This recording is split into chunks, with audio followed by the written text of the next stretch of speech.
Good evening, sports fans from all around the globe.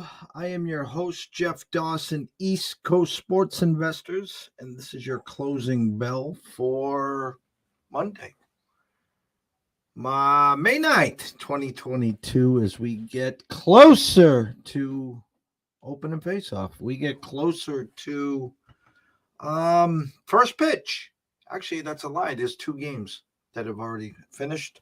NBA, NHL playoffs starting up real soon. Myself and Scott will get you to that window in plenty of time to get ready for the action today. Two games that already went by. Monday, I don't know if you want to call it hangovers, leftovers, whatever you want to talk about. If you had Yankees first five minus the hook, you lost. If you had Yankees full game minus the run and a half, you lost. The Yankees won 1-0, closed at minus 207, 205. So the money line comes through. I talked about this with Riley. The Baltimore Orioles favored minus 143 today. And I said kiddingly, Jim Palmer on the mound, Mike Boddicker on the mound, Means on the mound. They win 6-1. So, anyone that had the Orioles today, congrats, and it stays under 2 games, 2 unders, 2 favorites that come running home. I just want to get something off my chest for 2 seconds here. And I'm not here to toot my own horn at all. There is no one, I repeat, no one in these lanes in this industry that works more hours, that works harder than myself and ECSI. No one. I don't care. I feel like The Rock when he says, hey, I get up at 4 o'clock in the morning. Well, I don't get up at 4 o'clock in the morning. There's some nights that I have about an hour and a half of sleep at 4 in the morning, but I don't get up at 4 in the morning. But the fact of the matter is we're your very own sports broker. Okay, we follow the numbers around the clock. When we're sleeping, we're still charting. Okay, so I get that there's a couple games going on. But if I don't send a text or an alert out for the VIPs, that means we have no action. We have a Discord channel.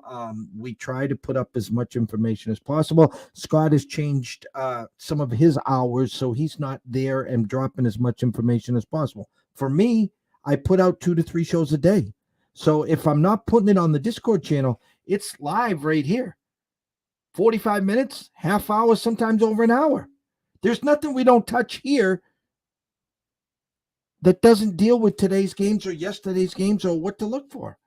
So we're giving you as much information as humanly possible. If you are on social media and your notifications aren't turned on, shame on you. Shame on you. Go to our YouTube or Twitch station. There is over 325 shows available on our YouTube station. Yesterday. Actually, there was no show yesterday. Saturday, all last week, the week before that. Okay? If you have a question, DM me. Text me if you got my phone number. A lot of you do. Send us an email at eastcoastsportsinvestors@gmail.com. That's my rant. So let's bring him in, Mr. Scott E. Webb. Hey, Jeff. Good afternoon. It seems like I haven't seen you for a couple of days, but doesn't matter whether I see you or not. We're sitting here talking to each other for, I don't know, forever, all the time. Just nonstop. And that's the way it's supposed to be. I will say this, in kind of just piggybacking on what you said. We're trying to do something that's not a pick service. It's not what this really is. I mean, we give out picks. It's not a pick service, though. This is all about lots of many of other things, right? I mean, we're bridging, and I guess a good word to use is crossroads of bringing content to a channel that's sports related, but it's all geared and slanted with a betting industry slant. So whether we talk about football or we talk about baseball or we talk about basketball or we talk about hockey or we talk about MMA or what golf or what, it doesn't matter what we talk about. It's all designed to talk about the gambling side. Now, there's a lot of people in these lanes, and there's a lot of people that you can watch in these lanes that don't talk about gambling. They give out picks. If you choose to do that, that's up to you. That's not what we're trying to do. Yeah, we play our plays. I go to the window as much as I can. I wish that damn shit in Florida was taken care of. But that all being said, this is not about being a picks service. We did that years ago. I had a pick service. You had a pick service. We sold plays. We do everything that we can do, and and if you sell plays and you're in this business as long as we've been in this business, you got to be pretty good. The reason is because when you're bad, you got to go get new you got to go get new clientele every year. So, and I'm not saying I'm perfect, and Jeff's not saying he's perfect. We're going to have losing days, losing weeks, losing months. It's just the way things happen. But that's not what this is really about. This is really about trying to coach, develop, teach, maintain, grow an audience, and also throw out some plays that we're on. And here's the reasons why we're on them, and give you information. And a lot of times, from the information we provide, you'll learn a little bit about how to do things. And I've always said, and Webby's words of wisdom a lot of times comes up, that you have to participate. This is not a one-way thing. Jeff's kind enough that he has a service where he sends his picks out that comes via text. Well, my picks come out on this show. They sometimes come out on my website. Sometimes I put them in Discord. So I don't have time for all of that. So, but I do play every day, and every day on these shows, I tell you what I play. So if you follow my plays, great. If you don't, great. That's okay too. But the idea isn't to necessarily sell picks. That's not what we're here for. And I'll just piggyback on that, and then we'll get to the board for everyone. 8 years ago, when I approached an investor and I talked about where I wanted to go and what I wanted to do and the vision that I had here, that was in 14. That was 8 years ago. And there was no such thing as other than Vegas or your offshore book or your local barbershop or bar or wherever you could place wagers. I had the vision that sooner or later the U.S. would allow sports wagering to be legalized and individually in these states.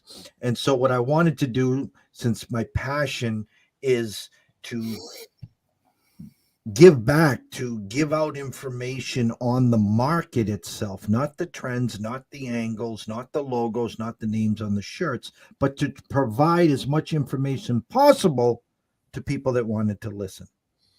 And so on January 1st, 2015, we debuted ECSI. Yes, I sell picks. If you go onto my website, you will see that we have a VIP service for a retail price of $375 a month. Okay. We have a email service right now for $2 a day, $59.99 a month with our Discord channel. Okay. We have a million opportunities. If you want picks delivered to your cell phone on a daily basis and emailed, just DM me and we'll figure out what works best for your bankroll and your budget, and we'll get you on board. But the long-term goal was to create content, to give people information on a daily basis, to educate. That's why we do these shows. That's why we have 325 of them on YouTube. Okay. And eventually maybe it's a big corporation, it's a big business from abroad, whoever it is comes in, starts sponsoring a lot of stuff, and we don't have to sell picks.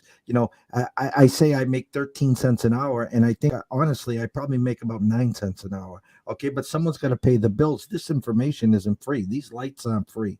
Okay, so that's the point. We want to build a community that all understands what we're trying to provide with some feedback with your thoughts. Hey, I like this game. Well, tell me why you like this game. I'll tell you what the market says. Scott will tell you what the game score was. Okay, there's no one that does this. They talk about the Seattle Mariners are 8-2 in their last 10 when the team travels east on a Sunday and they play a night game on Monday night. I just made that up, but that's called the water cooler game.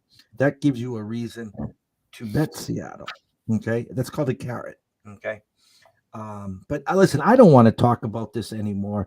We are getting so busy right now that I was talking to my buddy Billy. It was his birthday today. Again, happy birthday, Billy.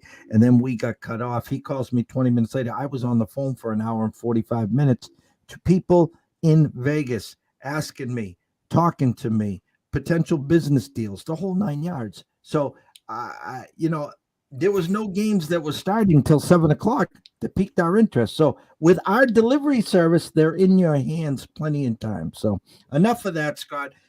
Busy weekend. Couple day games today. The favorites and the unders have both come in. The Yankees run lines does not come in.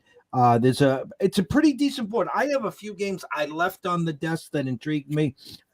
You'll probably be against the solo baseball play that I have. I did like a couple others, but I did come up on with one, and I am on a hockey game as well.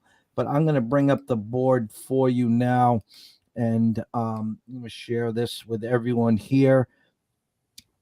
This is at wagertalk.com/free odds if you want to follow along. Stage is yours, Scotty. Well, let's start with two things. Number one, these games, these teams are about 30 games in now. So that's a pretty good representation of where they are. It's not necessarily a representation of where they're going to be. So we have to look at a couple of things. One, this is the time when you need to start looking at base runs. If you're not looking at base runs, it's a statistical calibration of what a team's supposed to have done versus not what they have done, so that you can get a good gauge as to where they are. You need to do that, and base runs is important because, for example, you can figure out, okay, well, this team's been a little unlucky or this team's been a lot lucky. And you can see where teams are and what they're supposed to be doing and kind of where they actually are. So, for example, the Padres are 19-10, but base run says they should only be 16-13. So they're 3 games to the positive. So they've been quite lucky. Like yesterday, 2 outs. Yeah, like yesterday. So you look at stuff like that because you need to be able to know the true reading through what the minutia stuff and what you hear on the radio and all that stuff. You got to know what these teams are. So that's one way to look. Another way to look, it's a little less trustworthy, but it's still a good way to look. And it's simple. Just go look at the standings and look at run differential. And I get it. One team's going to score a whole bunch of runs one day and win 11-1, and then that's going to jack that number up. But they've played 30 games, so now you've got a little bit of a track record and a little bit of a history, and it'll show you some things. Jeff and I and everybody's been talking about Boston, and we've been talking about the Red Sox, and I keep telling everybody it's not their pitchers, it's their hitters. They can't score any runs. They have scored 95 runs, and in the American League East, the Yankees have scored 124. The Rays, believe it or not, have scored 130. Toronto 115 and Baltimore 102. So Boston is 7 runs worse than the 4th place team, and they are minus 23 runs in run differential. So worse than the American League East. It's not the worst in the American League. Kansas City and Detroit are worse, but those are the only other 2 teams. So when you're starting to compare teams, that's how you do it. You got to go and say, okay, well, 23 negative. Who's in that same vicinity? Well, Detroit's minus 32, Oakland's minus 17, and Kansas City's minus 44. That's where Boston is. That's who they are. Don't think they're something else, because they're not.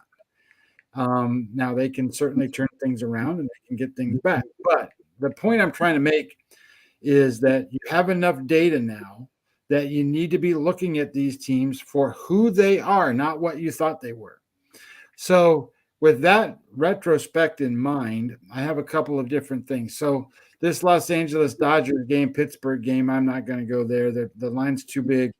Even if you start looking at the run line and trying to do all kinds of stuff, I'm just not going to go there. Urias pitched a good game the last time out. He pitched a game, score 71. And Quintana's been one of those savvy veteran guys. I mean, he got a game score 56 last time out. He's a 52 for the season. That's not bad. Urias is a 56 for the season. So he kind of gives you an idea that, he's been right there hanging in, but I'm not going to play that one. What I'm more interested in, Milwaukee plays Cincinnati today. This is a pile-on type game, but I'll tell you this. Reds have won 2 in a row. Look out, they're hot. Here's what I think. Okay, so Brandon Woodruff is pitching today, and Brandon Woodruff is a guy that has not got off to the greatest of starts. Now, his last time out was decent. It wasn't great. It was decent. He's through game score 56. That's an average number. Well, it's a better than average number. His season total is 52. And he's normally a guy that's going to be high 50s or close to 60. He's an ace kind of pitcher. But his metrics are really good. He's got a 3.30 xFIP and a 2.95 SIERA. That's really good. His xWOBA number against Cincinnati today is at 0.273. So it means he's expected to have great success. He's got 11 and a half strikeouts per 9 innings and a 2.96 walk rate per 9 innings. So that means people don't hit him. So they don't hit him. He don't put people on base. He gets a lot of strikeouts. And what's happened to him is 2 things. One, his batting average against is 223, which is below the league average. Well, it's right at the league average. And his whip rate's 1.19. So that's right in the average. But his left on base percentage is 60.3%. A guy like this is going to be near 80. So he has been unlucky with guys just getting in and scoring. Well, that's going to flip. It's going to turn over. And the same thing happens with the batting average of balls in play. His BABIP number is 311. That's 88 points higher than the batting average against him. So you're looking for anything that's really over 50. And that 88 is pretty high. So I'm expecting him to have a really good game today. I'm expecting him to pitch good. I don't expect the Reds to score hardly at all. And then I looked at the lineup, and I got the official Cincinnati Reds lineup right here. And Jeff, tell me how many of these guys you know. Do you know who TJ Friedel is? No. He's the leadoff hitter. You know who Brandon Drury is, but I mean that guy's been around forever, and he's a season. He's not like a superstar. He's one of those guys that's on his way out the door. He's batting second. How about Tommy Pham? You know who he is. Tommy. I know Tommy. He bats third. Colin Moran, right? You know him. Came from Pittsburgh. How about Tyler Stevenson? Yep. He's the catcher. Tyler Naquin. Yep. How about Kyle Farmer? Yep. How about Albert Almora Jr.? Yep. How about Matt Reynolds? That's not Brian Reynolds. No. Not Brian Reynolds. That's their lineup today. That's who they're putting out there against Milwaukee and against Brandon Woodruff. And they have Luis Castillo on the mound. He hadn't pitched yet. This is his first game. So I like the idea. Okay, he's going to come out. And he struggled at the beginning of last season, and he put it all together in the second half of the season. It was really good, what he's supposed to be. So I'm going to play this game first 5. Brandon Woodruff minus the half a run, and I'm going to pay minus 120 to get it. I think Milwaukee at least gets out to at least a 1-run game, one run edge here, and I think they're not going to have any issues with that. I'm gonna bypass this Oakland Detroit game. I see that Blackburn's got great numbers. Pineda does not. But I can't really support Oakland. I can't really support Detroit, either one. Cleveland White Sox, I'm going to bypass that one. And the reason is I like Kopech today, but Plesac's off of a really bad start, so he might pitch pretty well, and he's had good success against the White Sox in the past. So I'm going to leave that one alone. This Tampa Bay Los Angeles game, I'm going to stay away from that one too. But I will say this: I don't know how many people know who Jeffrey Springs is, who's starting today for Tampa Bay, but he's pretty good. So he's going to go, probably 2 innings, and then they'll bring in some guys, and it'll be a bullpen game. And when Tampa Bay's pretty good at that, and they're going to face Syndergaard. Now, here's what I'm going to tell everybody at Syndergaard. He's not Syndergaard that you know. He's not the goal that goes out there and throws 97 miles an hour and gets all these strikeouts. His strikeouts per nine, 4.29. That's it. 4.29 strikeouts. He's not striking guys out. What he's doing is he's getting ground balls, 50% ground ball rate. So he's a different pitcher than what he was when he was with the Mets. He's having success, but I'm still going to stay away from that game because I don't think that he ought to be.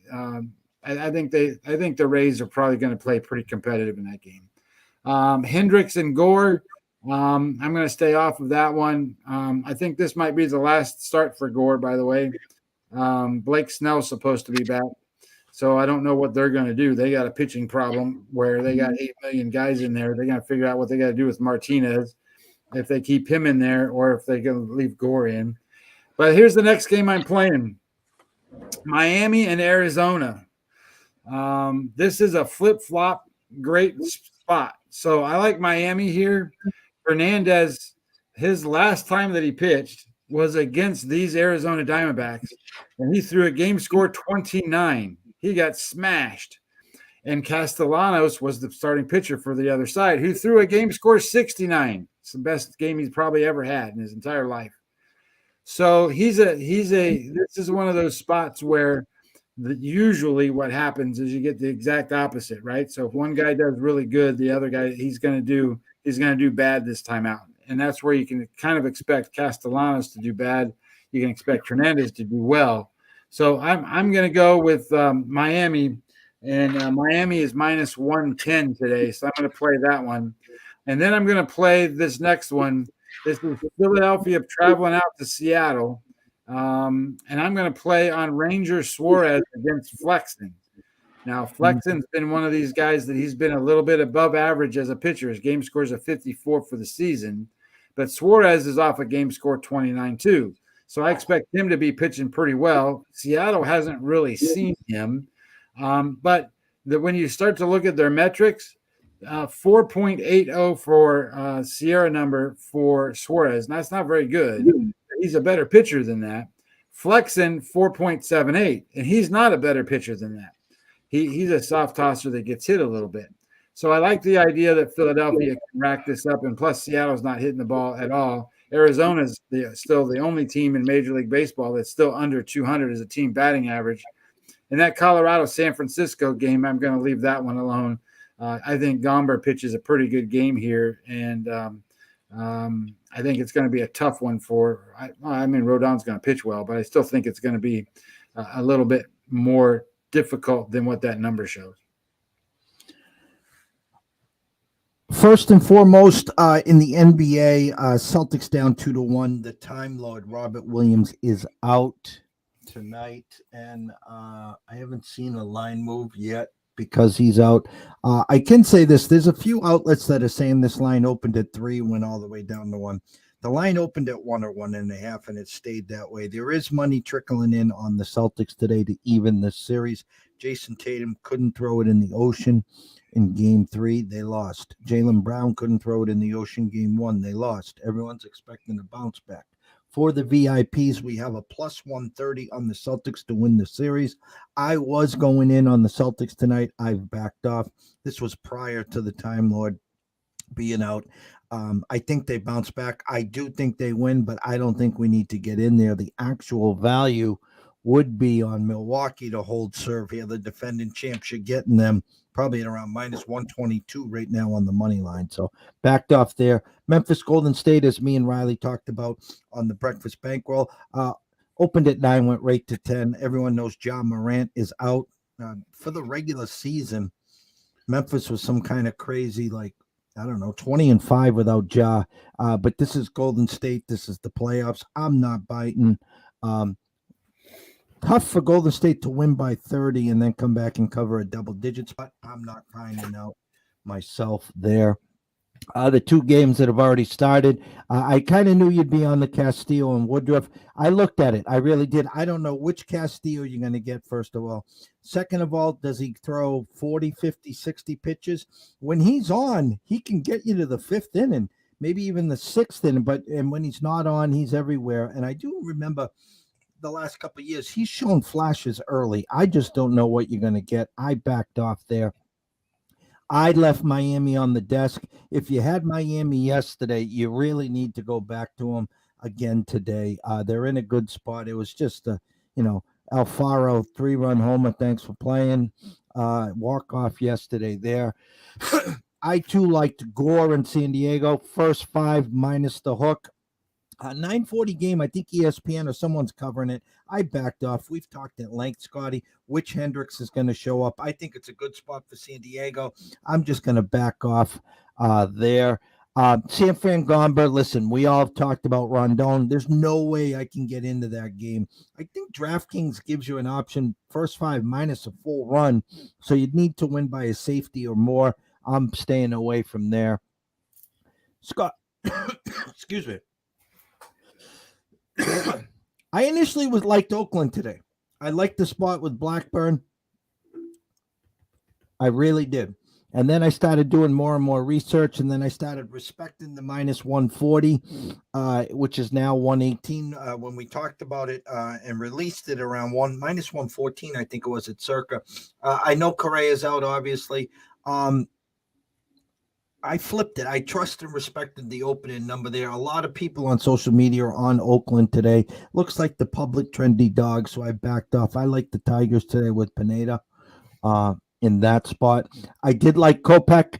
First 5 minus the hook. I left him on the desk last game, and there was some crazy movement when the pitcher was scratched. Shame on me.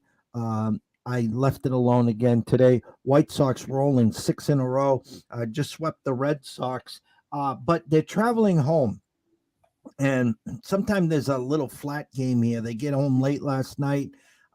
Read the Bronx Zoo. You'll know what I'm talking about with the weak legs after a road trip there. I think the Guardians are dangerous here, but I not stepping in front of the White Sox. They're rolling right now. Tampa Bay and the Angels. This one's intriguing because Syndergaard is a lightning rod. Angels are rolling, yet they opened up 120 and are still 120. The actual true value here, and I think the respected money is in on Tampa with Springs. They're playing great ball right now. I respect that. And finally, Philly and Seattle. I too, Scotty, was on the Phillies today. I left them on the desk. I think that is the right play. A lot of naysayers, east to west. Seattle is really, really struggling now. But I can tell you this, when we play the Phillies, they either A, don't hit, or the bullpen blows it. And when we go in the first 5, they're nowhere to be found. So we left those alone. In hockey tonight, guys, for the VIPs, I wrote it out on the alert. Very simple. We're on the Pens in the series. They're up 2-1. They're at home, yet the Rangers are favored. I talked about this past weekend. The Rangers were favored. They were down 4-1. They pull the goalie. They tie it 4-4. They eventually lose this game. Okay.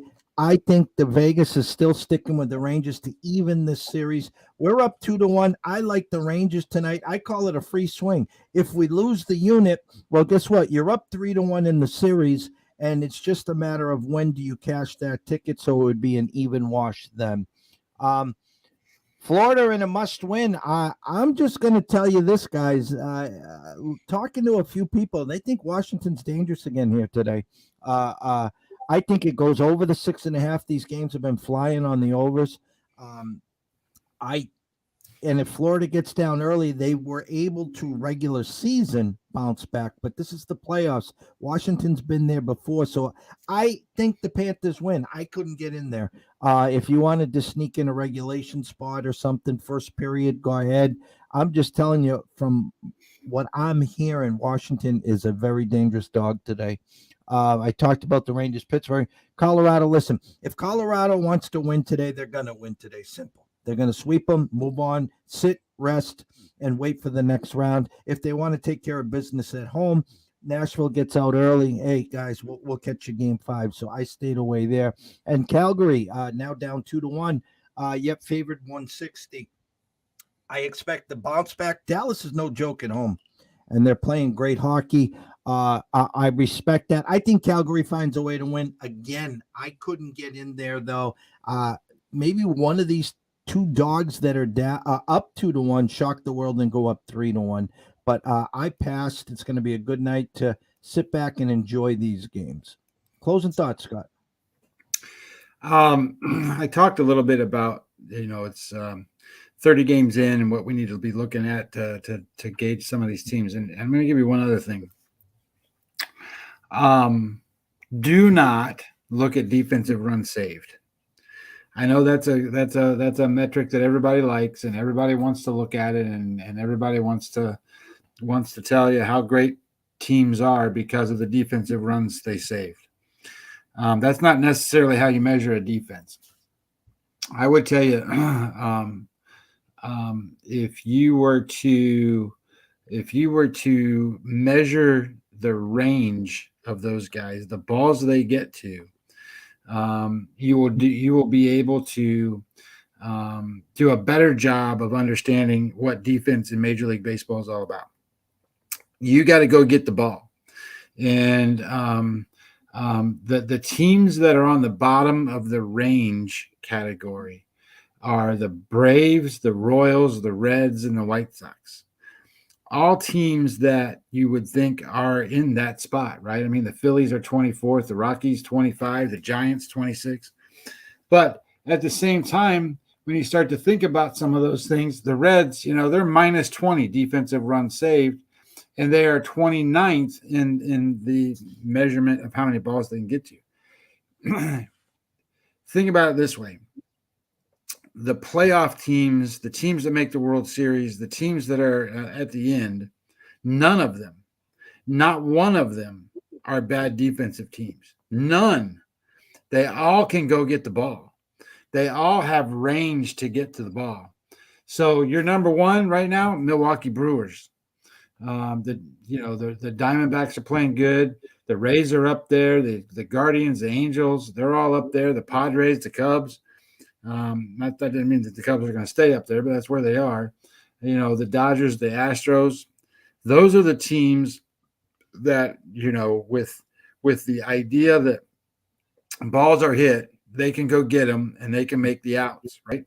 So keep an eye on defensive metrics that happen to do with how many balls they can get to, not so much the defensive run saved part of it. That's a fancy stat that people like to throw around and look at and go crazy.